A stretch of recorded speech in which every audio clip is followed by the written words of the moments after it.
You wouldn't want. I think you'd still want green on him. Shaco, you probably want red as assassin, or maybe blue. But again, it is game dependent, like you were saying. Oh, did I disconnect? Can you guys hear We me? can hear you loud and clear. Yeah, we Oh, can hear you loud okay, and gotcha. clear. Oh, no, I that's thought you fine. were Your saying. guys' videos froze for me for a second, so I was like, oh shit, did I disconnect? But no, we're good. It's all good. Cool. But Speaking then, of Dustblade, uh, we also got a new Dustblade change. Uh, they're doing a little bit of nerf to Dustblade. Basically, the passive on Dustblade has been changed up. It's now going to be your abilities deal 0 to 15% based on target's missing health, increased damage, and you do also get a scorching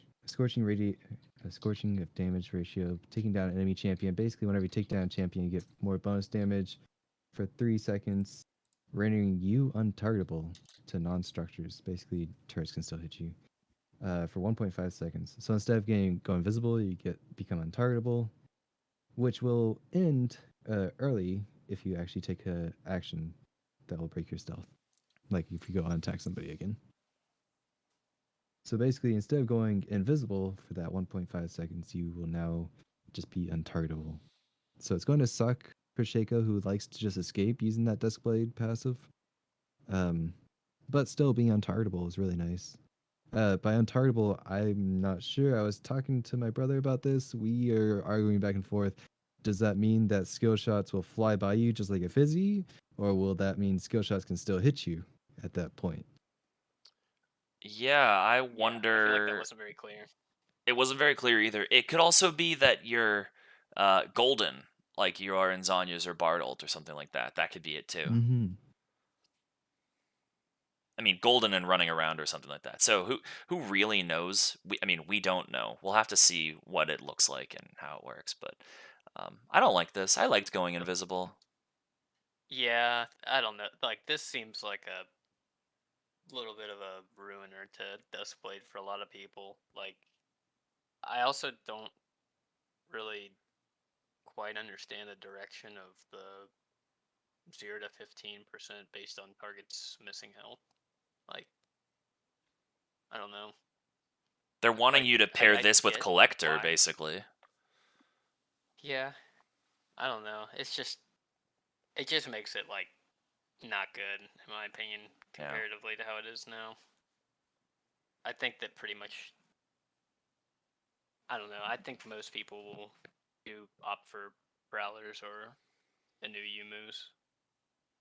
Because, yeah, for Rengar especially, like, I don't know, could it not be good anymore? Because that was a big part of it. Okay, so Invisibility. here's a thought, and I know that this is gonna sound crazy. Champions that already have enough damage and are overkilling you with executes could use this, even if they're not AD. And I'm thinking of Viger specifically. Vigar could totally use this in a weird way because his ability, like his R, already gets close to executing you, and now he could go untargetable in the middle of a fight for a couple seconds if he kills someone, or scores a takedown or something like that. And his R already does insane missing health damage, so this would be sweet to use there. And maybe I'm totally off my rocker. Tell me if I am, but I think it's kind of a cool idea. I like it. I'm just taking it over and gonna move that over to the ADC idea, where like there's a lethality Ezreal, lethality Senna type of style. Hmm, I could definitely see it on one of those where they're trying to be untargetable while still trying to get those last hits and last kills at that point. I could definitely see it be used at that for that, but I feel like still it's for Veigar. I feel like you still just want that raw AP stats from the Mythic instead. sure. Fine. Kill my cool idea. But it sounds fun. I love it. I I would wouldn't. just probably throw that on an ADC instead, where they could use the rest of the stats a lot more efficiently. lethality jinx. Take your lethality jinx and play this again with that. Ooh, now you're speaking my language. All right, all right. That'll be fun to test out. Barking up the right tree now. Yeah. Yeah. Okay, so the last one that we have is Prowler's Claw is also being changed. So, the new recipe is Serrated Dirk and Caulfield's Warhammer plus 800 gold. It had that same thing, it just was slightly different gold cost. So, let me type the item in. Prowler's underscore Claw. Okay. Prowler's Claw was 3,100, so it's going down by 100. Same build path otherwise, it's just 100 gold cheaper. The new stats are, so it's losing 5 AD. It was 60, now it's 55. It's losing 5 ability haste. It was 20, now it's 15. And it's losing 3 lethality. It was 18, now it's 15. So you're making it 100 gold cheaper, but you're losing more than 100 gold worth of stats. The passive has to be better now, right? Well, unique passive is Sandstrike. So it using a dash or blink or exiting stealth causes your next basic attack against a champion to deal 85 as a melee, 65 as a range, plus 35% as a melee, 25% range. Bonus AD, bonus physical damage on hit, and this effect has a 5-second cooldown. If dealt by a melee attack, if dealt by a melee champion, this attack also slows the target by 99% for 0.5 seconds. So you get a basically a root for half a second if you're a melee champion. If you're ranged, that does nothing. So this is not a range champion, not a range item at all. So you're no longer going to be building this on Quinn or something like that. But really, you have to be able to use that passive. Otherwise, this item is just worse overall. And I don't know. I'll have to play it and see what I think, because at face value, I have no idea if this is better or worse, or who would use this or who wouldn't. This just makes me, the slow on it and the high damage on it reminds me of a time when, and some people will remember this, when they first created Duskblade, every jungler was running it, everyone, and you would not play a jungler that did not build AD. So you could build a whole bunch of tank items and it would just do insane amounts of damage, and it would slow for 99% and do a shitload of damage. So Wukong was the most broken thing before he had a dash even. Just pop out of stealth, like, you just use your W and pop over, and immediately one-shot someone, basically. I'm worried we're going to get that same thing here. This doesn't seem like it's even fun to use, because Prowler's Claw, while it has a high skill floor to use, was actually really fun to use too. Mm-hmm. And just fun to combo up with. Like with Quinn, she would use it just to combo up with her full combo. It's she would dash in, then use the Q, and then be able to not go backwards. You can just stay on him with the Prowler's Claw. It was really nice for that. And just to combo in with your actual combo spells. It's just a nice little extra dash. Oh. So what is Lethality Makes us- Scion going to build now? Because he lost his mythic. Because he needs the dash. Just the movement speed from moves. Yomus. Yeah. Make them fast. Go fast. Yeah. Adds on to the ult. Yeah. That makes sense. I don't know. I'm excited for Kiana, especially with this new Prowler's Claw. That's what I'm especially excited about. Yeah, she's gonna love See how that plays out. I think, John, I think this might be the Rengar item, because you're dashing all over the place, which I think your leap counts as a dash. So then you're gonna be able to proc this all that more often. Like, I feel like Yuma's is just too good though. Like, it's just like you're gonna. Also, I have like a theory craft for new item for him, like what to go on him. Okay, tell us about it. So Educate I us. think in combination with that. So I'm thinking new build is gonna be Yomu's Essence Reaver into Dead Man's Plate? No. Oh. Let me look. Stag Oh, Shiv. Stormrazor. Oh. Because the new Stormrazor is going to give you a bunch of move speed as well. And it's scaling off your AD. And then fourth, go Bloodthirster. because the new Bloodthirster is going to be really good with his synergize really well with his passive. Just gonna give him a bunch of AD, and I mean you're gonna be going so fast. Like you'll just get all your stacks for your shards, and I mean you just do your full combo, like one shot someone, and then the shards reset, and then you get the 45 move speed from the new Storm Razor, and I mean you're just gonna be basically it'll make up for what a little like it'll make your repositioning so good for just being able to weave in and out and get on people. And I feel like I value that more personally, the move speed and repositioning more than the Prowler's Claw, because the Prowler's Claw like you don't have a problem one-shotting people anyway. Like once you have that build, I feel like, and also it just the stats are slightly better. Yomu's is, and it's only 100 more gold. Like it's insane that Yomu's is only gonna be 3,100.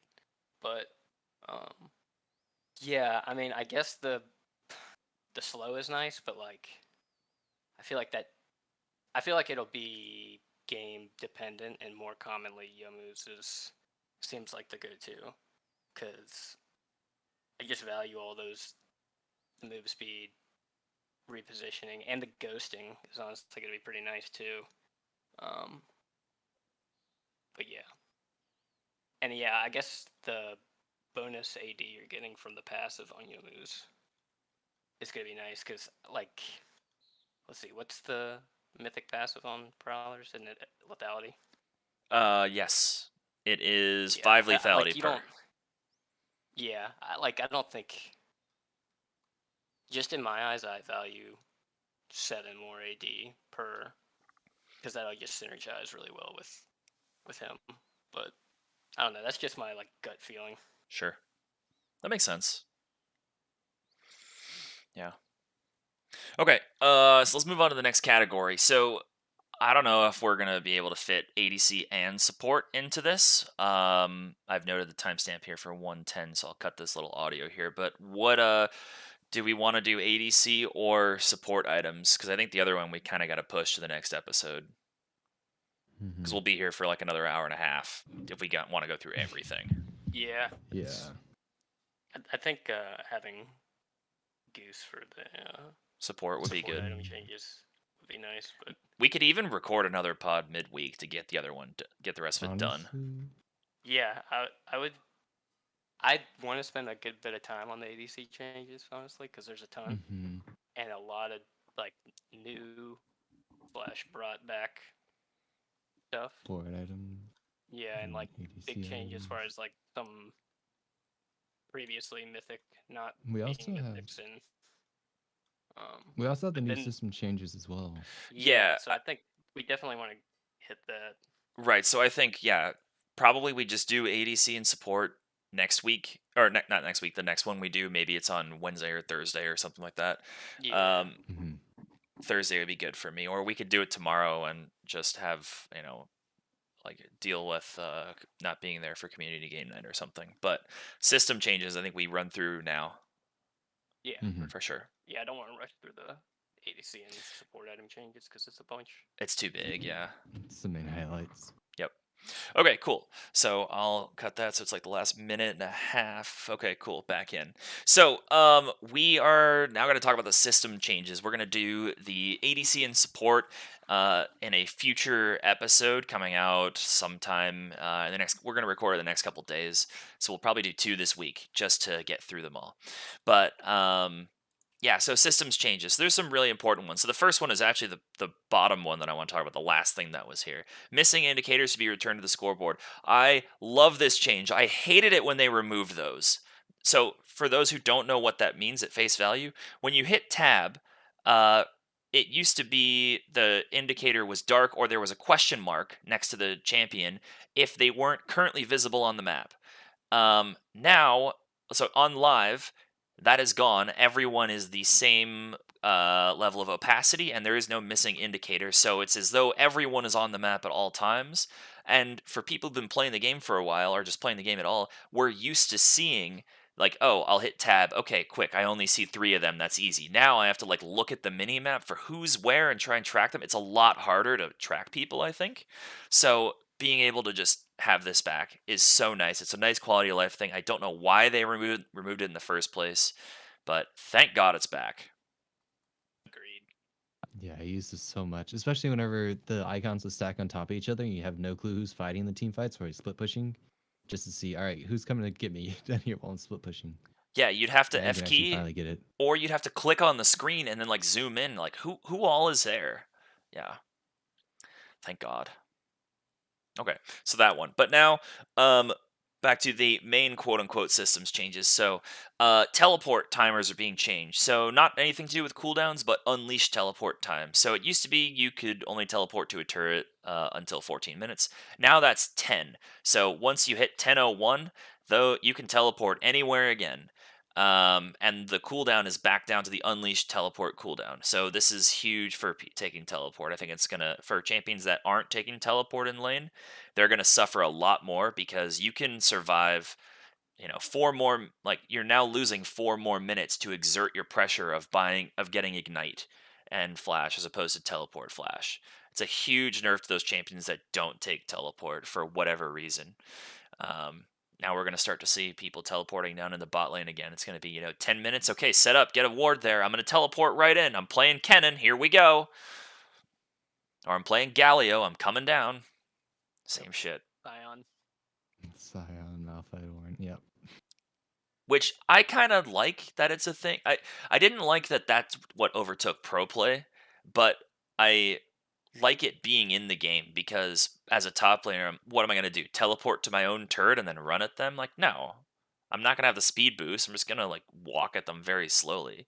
The only champions that could kind of make that work would be like Scion and Kled. Or maybe Camille if you're able to get in range of them, but that's about it. So I have mixed feelings about it. I feel like I like it a lot more because it makes a lot more Fiesta down the bot lane or just in Dragon Pit while you're fighting for Dragon or anything like that. I also don't like it because I don't have much control whenever the numbers start to stack up. The more players are playing, the less agency you have. So I love it. I honestly love it a lot more than I hate it, but it'll come bite me in the butt later It's only on. frustrating sometimes still, though. Yeah. But yeah, so there's that. Now minions are getting a small change as well. So after the first wave and before 15 minutes, side lane minions gain increased move speed, matching the time it takes for 2 opposing minion waves to meet at the midpoint of top lane and bot lane with the time it takes for mid lane. So now it's no longer gonna be, oh, the minions reach mid now, and then they reach top and bot slightly longer. Between 0 and 14 minutes, so before turret plates drop, they're all going to hit at the same time, which I think is good now because there's no longer that lull of what's going on with the top laner. Where are they? This also might be a way to punish the Scion strat that's being seen in pro play right now a bit more. I don't think that's why they did this, but it definitely contributes to punishing that. And if you don't know what that is, easiest way to do it is just go look up. What BDS would be the best one? The European team. You could go look at BDS Adam Scion, and it'll pull right up to that clip. Or you could look at T1 doing it in MSI, or a couple other teams tried it. T1 Academy did it in their normal season.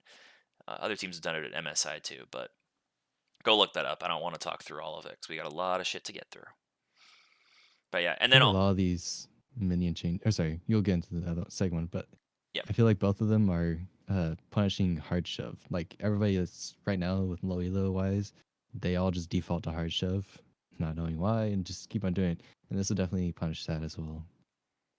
yeah, Especially definitely. this next one coming up as well. Yeah, go ahead. And this next one that Matt alluded to was that minions now targeting towers ignore the call for help signals against enemy champions. So, what I understand that to mean is that if you attack an enemy champion, then the minions target you. However, if they're underneath turret, then they don't change their target. They're still going to hit turret there instead. Yeah. If they're already hitting turret, yeah. I feel like this is a weird change, in my opinion. And like, so for like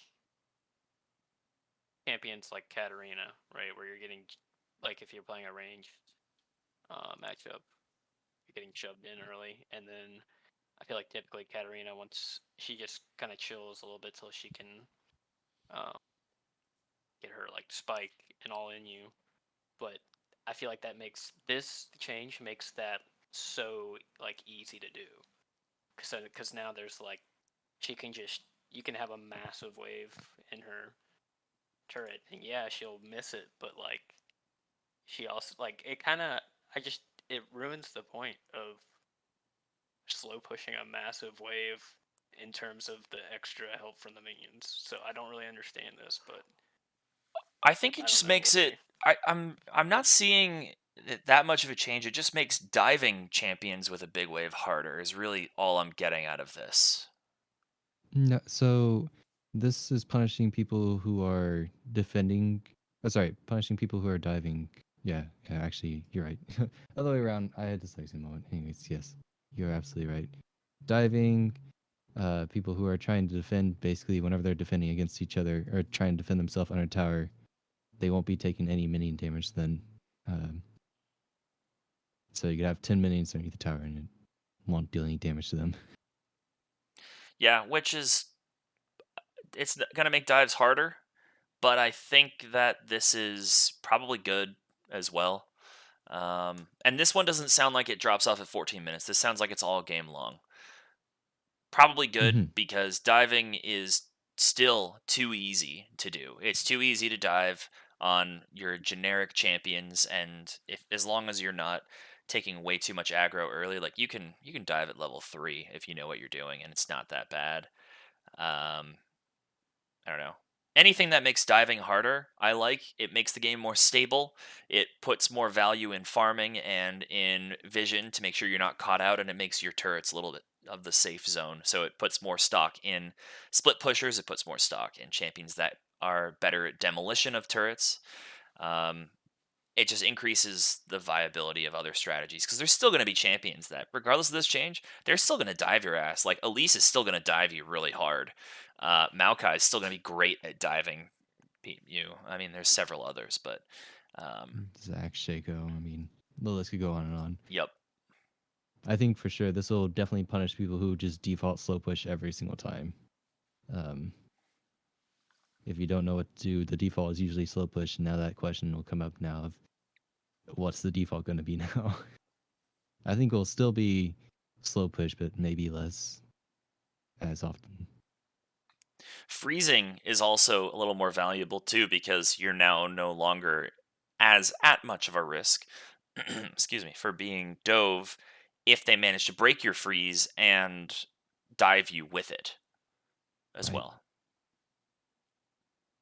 So That's huge, actually. if you can, freeze, people. Learn to freeze. It's very, very, very, very, very good. And don't just do it at the beginning of the lane. Do it in mid game as well. If nothing's going on, you can do it in late game too. Like nothing wrong with it at all. Deny your opponent's XP and gold and just make sure your teammates are aware. Hey, I'm going to freeze this wave here. So when someone comes for it, let's kill them. Yeah. Make a whole video of you holding the wave and freezing the wave for 20 minutes by all means. Yeah. See how long you can get. I watched a Drewtoot video where he froze a wave for 7 minutes straight. The other person didn't get any CS. Unbelievable. He was playing Camille, and I don't remember who the other person was playing, but it was like he ended up getting like 100 CS. The other person had like 32, and he wasn't able to get in XP range either. Really, Oh Brutal. no. it was like a That's 4-level brutal. difference at like 10 minutes. It was absurd. Oh. Yeah. No jungle help, nothing. Oh god. Jungler didn't come up. He was busy doing other stuff. It's not like they had hard winning lanes either. On the other side, he just didn't come up. He was just like, "Fuck it, I'm leaving top lane alone. Good luck on your island." Yeah. Okay, so there's some plant changes here. So Blast Cone, the spawn timer was increased from 5 minutes to 5 minutes and 30 seconds, and then from 9 minutes to. So did it randomly spawn between 5 and 5:30, and then now that's 9 and 9:30? Okay, gotcha. So it's gonna spawn 4 minutes later, which is huge for you can't do, 1.5 clears or 2 clears and then use a blast cone to pop over. Laners are safer early. And really stopping using a blast cone to get in and gank them at 5 minutes, at 6 minutes, which 5 minutes, a lot of times laners haven't reset. So junglers done a clear, done something, reset, gotten an item, you take the blast cone over, you gank them, you get a double kill or you get a kill or something like that. That's kind of the routine. So that's not going to be as good. So then that actually makes champions that have dashes or ways to traverse terrain then that much more valuable. Think your Zac, think your Kane, think other people that can traverse terrain. Hmm. John, do you think this is a big deal? I mean, I like it. I mean, I think it's like I just kind of thought that was a little like kind of cheat. Felt like, and also like I don't know. It seemed like there were a lot of times too where like a blast cone would just save someone early for no reason really. Like just it would just luckily be there. So I mean, I like this because I feel like you have to be more creative with how you uh choose your angles of approach. So I don't know. I like this. I mean, yeah. Yep, I like it too. The Zen Shao early ganks. I'm so glad I don't have to worry. I'll see them coming now, and I'll still die to them, but I'll see them coming. Yeah, now Jarvan has to use his EQ to get over the wall as opposed to blast coning then EQing in your face. Yep. Okay. Oh. Oracle Lens also being changed. So that's Red Sweeper, or Red Trinket, the sweeper. So the radius has been reduced from 750 at all levels to 600 to 750 based on level units. So this reminds me of old sweeper when there were two versions. One you could get from the beginning of the game, the other one you could only get at level 9 or level 11 or something. But yeah, and then also the duration has been reduced from 10 seconds to 6 seconds, which is huge. But you can store up to 2 charges. The cooldown has been increased from 120 to 60 based on average champion level in the game to 160 to 100 based on average champion level. So it's going to be 40 seconds longer at all points in the game, but you can store 2 of them. So keep that in mind. You can get your sweeper uptime up to 12 seconds then, but then you're going to blow through both charges and you're going to have to wait 3.5 minutes or almost 3 minutes, sorry, like 2 3/4 minutes before you can sweep again, which is huge. So you have to be a lot more strategic about when you're sweeping. Yeah, I like this. A little bit more of a skill expression. Even still, you have the reduced radius, so a little bit more of a nerf is what I was thinking. But still, it's not like a big, giant change. It's just a little bit more of a skill expressions. Trying to get rid of wards instead of just, hey, I luckily got this ward at the very end. Last little tick. Yeah. Yeah. And sweeper's just too good in general. I mean, even take away the ward thing, you can scout out a bush for 10 seconds if you're near it. That's kind of huge. You can, track stealth champions from over walls too. I was just playing against an Evelyn, and I swept her like 3 or 4 times. And I was playing Maokai, so I threw a Maokai Q just over the wall, and then get some first strike gold. And she's like, "Ah, he saw me. Was there a ward? No, I'm invisible. Oh, he must have used sweeper." And then it's back up like a minute later, or I guess maybe like 100 seconds later or so. But yeah. I don't like this It change fell for short. how I use sweeper and play, but I recognize it's a healthy change for the game. So, yep. Okay. Next, the fountain is being changed. What? Yes, you heard me right. The fountain's being changed. So, mana regen per tick was increased from 2.1 to 3.1% of your max mana. So you're going to regenerate your mana more quickly, not your health, just your mana while you're in Fountain. And then also the home guard timer was reduced from 20 to 14 minutes. So once turret plates fall, you will no longer get home guard coming out of base. Whatever. I don't think this really changes much of anything. My thoughts exactly. Yeah. It's just there. Yep. I didn't really have much to say about it other than get back to lane. Yep. So, yeah. Last thing with the systems changes. So the turrets. So now champions' basic attacks against turrets deal 100% of base AD plus 100% bonus AD plus 60% AP. It used to be that champions' basic attacks against turrets deal 100% base AD plus the highest of 100% bonus AD or 60% bonus AP. Basically, what they're doing is if you're building hybrid stats, you're now going to do even more damage to turrets. So now if you have Baron, you're going to also deal more damage to turrets because Baron gives you AD and AP. Even if you can't use AP in your ratios or AD, you're going to be doing more damage to turrets because it combines all three stats rather than just the top two that you had, or the top one and then the base. So, I mean, this is really just allowing Rageblade users, which we're going to cover next episode, to really be hitting turrets harder. Or if you're building AP, such as now Jax builds some AP, you build hybrid on Katarina builds hybrid. Yeah, Kale builds hybrid. There's not a lot of champions that do anymore, but for those ones that do, they're going to love this change. And then whenever you have Baron, you're going to shred turrets more, which is good because Baron arguably needs a buff in general. It's not as siege proof. It's not as of a strong being able to siege through as one might think sometimes. So I like this. And then also, sorry, I missed this. The Bulwark bonus resistances per stack, which is the extra resistances it have based on additional champions nearby while turret plates are up. Once it drops, this is gone.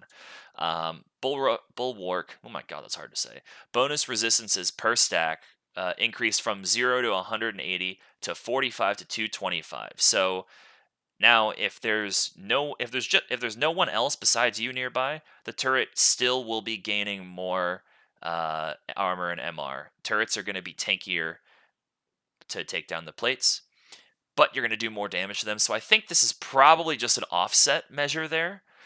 To make sure that if you happen to get a Rageblade early, you're not going to murder turrets, or if you're having AP and AD, you're not murdering through turrets. I like this. Yeah, I think this is alright.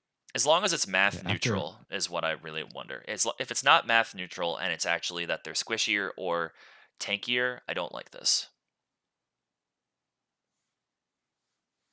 Yeah, I feel like this is the one change to actually slow down the rest of the game. Everything else just seems to be speed up the game, make them feel a little bit faster. Especially like the past one where we had the surrender changes come out a little bit earlier. Everything just feels like it's a little bit faster. It does. So I'm happy about this. I'm actually happy they have something to actually slow down the game, the pace of the game. Agreed. It feels very snowbally. Like at 15 minutes, generally, you can already know who's going to win or lose. Yeah, I agree. So, anything else with the turrets or systems, gents? Nope. Cool. You hit all the points. Okay, so AD and support items have been completely redone, and we will cover that, as I said, in a follow-up episode to this, in a part 2 of this patch notes. But yeah, that'll be the end of it for this. So as a reminder, we do have a question of the week going, which I forgot to post last week, so I apologize for that. But it was what picks have you been excited by at MSI, and what additional champions that haven't been picked yet do you want to see? So let us know about the champion diversity and what's in the meta and stuff. Your thoughts on all of that for MSI, and then we'll talk about it in a couple episodes next week. So yeah, but that's it for this episode for the first part of patch 13.10. If you have any feedback for us, please let us know in the feedback subthread of our Discord. additionally, or you can also let us know at questions at trinityforcepodcast.com. And if you don't know where our Discord is, you can find it on our website, trinityforcepodcast.com. Please check out our Patreon if you're interested in some of the different benefits that we have at different price levels and such. You can go look at all of that. And those are also listed on our Patreon to be found. Finally, we have community nights that run every Tuesday starting at around 7:15 Eastern and run for 3, 4, 5 hours depending on turnout. I've been in ones that have ran like 6 or 7 before sometimes. So the more people that show up, the longer everyone plays and the more fun we all have, because the more the merrier. So yeah, but that will be it for episode 809, and we will see you all next time. Take care. Bye.